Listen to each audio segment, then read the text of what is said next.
In this video, I'm going to show you how to cook a bone-in ribeye, also known as a tomahawk steak. We're not using any fancy cooking techniques other than a standard stovetop and an oven. I'm using a ribeye because it's the most heavily marbled cut of meat, and that fat makes it both filling and super keto friendly. It also makes it arguably the most flavorful cut of steak. That said, all this marbling also means that this steak is best cooked at no less than a medium rare. You want to render this fat, not chew on it. What exactly is a medium rare? Let's talk temps. There's rare, medium, medium well, and well done.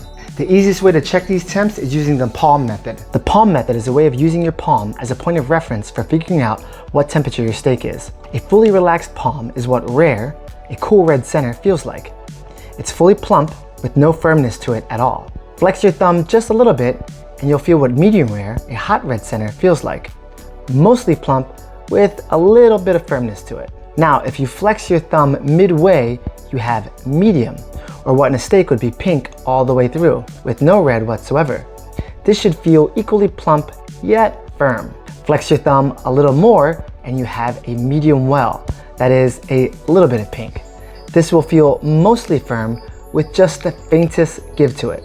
And lastly, a fully flexed palm will mimic a well-done steak with no pink whatsoever.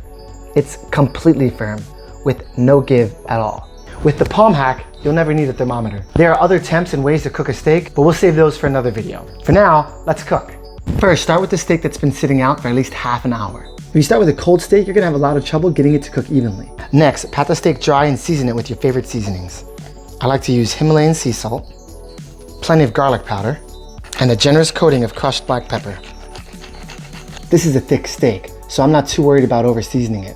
But if you're cooking with a thinner steak, you might want to go lighter on the seasoning. Next, sear the steak on both sides for 2 minutes on medium to high heat.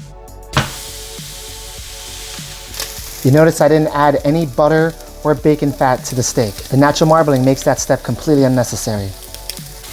Yeah, baby. Flip the steak.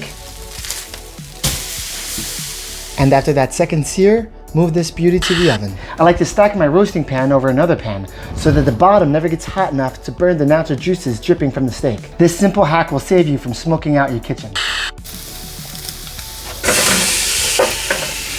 At this point, it's a waiting game. If this were a smaller steak, I'd cook it anywhere between 10 to 12 minutes for a medium rare. But for this monster, I'm looking at least a half an hour. At around 20 minutes, I'll poke around just to see how it feels. Using what we learned from the palm method, I'll be able to feel when it's done. Okay, so we're at about a half an hour, and as you can see, it's plump in the middle, which is a nice medium rare, and a little bit more firm on the outside. So this should be perfect. Let's get the steak.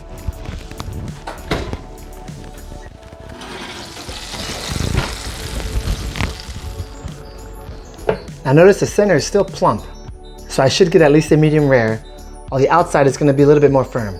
I'm going to give it a few minutes to rest, and then I'm going to go ahead and slice it. Is that beautiful or what? Let's cut into this beauty, shall we? Now this is a vibrant pink with just some small traces of red in the center. So in the industry, we would call this a medium rare plus. It's right just shy of medium and just over medium rare. It's not an exact science, but it's definitely a thing. And on a marbled steak like a ribeye, it's perfect. And that, ladies and gentlemen, is how easy it is to cook a steak. Simple, all natural, sexy, and delicious. There are plenty other ways to do this, and some of them are amazing, but it doesn't have to be complicated. Cooking doesn't have to be hard. And while some may balk at the price, this steak cost me $25. I got it at Walmart. And with a few sides, this will easily feed my family of 6. For more recipes, tricks, and advice, subscribe to Keto Crush on YouTube. For everyday keto, you can also follow me on Instagram at @TheRealKetoCrush. Keto Crush. Eat healthy, feel great. Look hot.